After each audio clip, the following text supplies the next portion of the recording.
この動画の注意事項を説明します。1、この動画はホワイトアルバム2のネタバレを含んでいます。2、この動画は目玉の個人的な見解や感想になります。3、目玉は完全な小木曽刹那ファンです。刹那以外の女性キャラファンの方はご注意ください。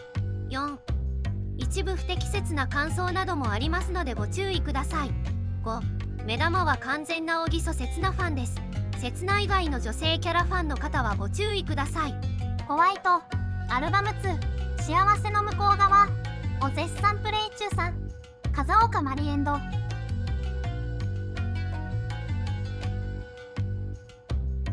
う精神的に病んじゃうから。このゲームには暴力シーンやグロテスクな表現が含まれています。手入れといた方がいいんじゃないかな。それにしても鬼のように長いなこのゲーム。これを全部クリアするのに何時間かかるのやら。これをプレイした人たちの時間の使い方が見てみたい。俺みたいな自由人が1日中8時間くらいあって寝て起きてってやっても結構かかるのに、普通に学校や会社員やってたらできないんじゃないか。しかも内容も特別中毒性あるし、クリアするまで他のこと考えられなくなる。こんなのやってるやつらまともじゃない。絶対社会不適合の廃人野郎だわ。やっと小春ルートが終わったので早朝3時まで風岡マリルート。年は越したがなかなか進まない。というより主人公の様子がおかしい。小春の時の頼りになる先輩の面影はなく、頭のおかしな甘えん坊になってしまってる。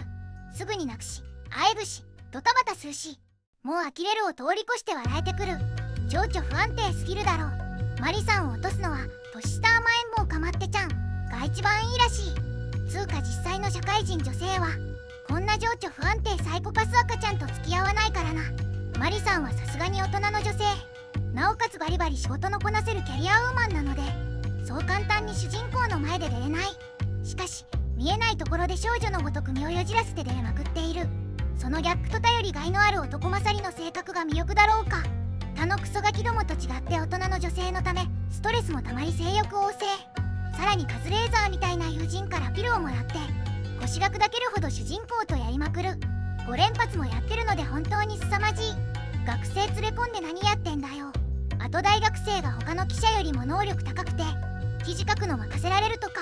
この会社大丈夫かよ。大学生のバイトが記事書いてるとか。社員の能力低すぎないか。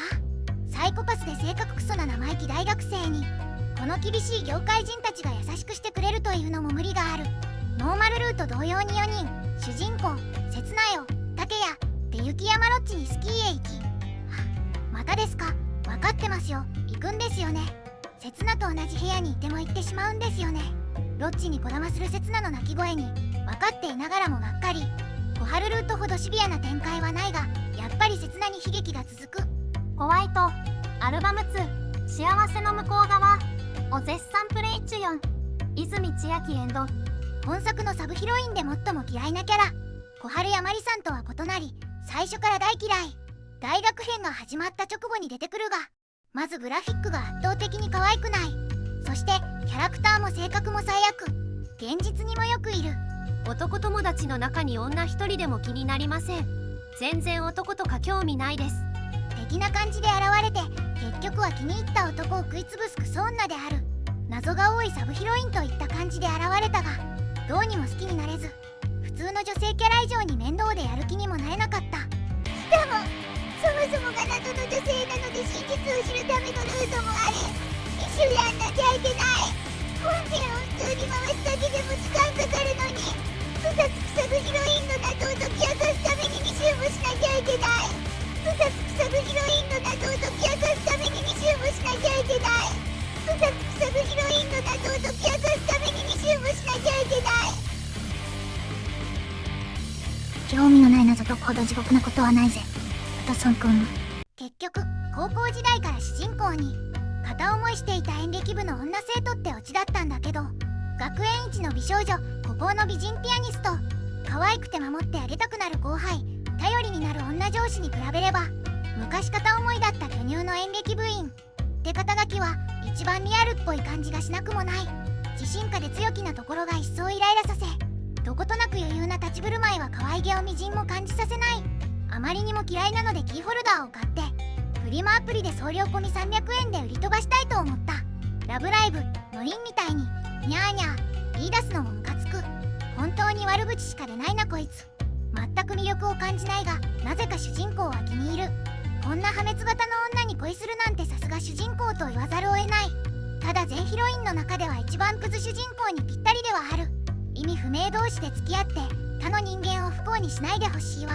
マリさんルートと千秋ルートをクリアして思うのは、2人とも小春ほど主人公を愛してない。メインヒロイン2人は全くの別格としても、小春くらい全てを投げ打ってほしい。要するにただの好き。小春は学校での居場所や友人を全て捨てて基地マルサイコカスの主人公に近づこうとしている。それに比べるといまいち熱意を感じない。小春ルートの次にやったので精神衛生上救われたが、ストーリー的には夜のドラマっぽい印象だった。言っちゃ悪いけど所詮サブヒロインだな。やはりメインヒロイン2人と比べてしまうとサブヒロインたちは足元にも及ばない。千秋エンドでも刹那は悲劇の最後を遂げる。こんなクソ女に奪われるなんて不憫でならない。軽音楽同好会を真似た演劇を主人公と刹那に見せつけ、さらに主人公はポンコツクソ千秋に刹那不足でイラついていたのもあるが、千秋ルートは本当にストレスで苦痛だった。さすがの刹那も最後は恨み節をつぶやくほどだった。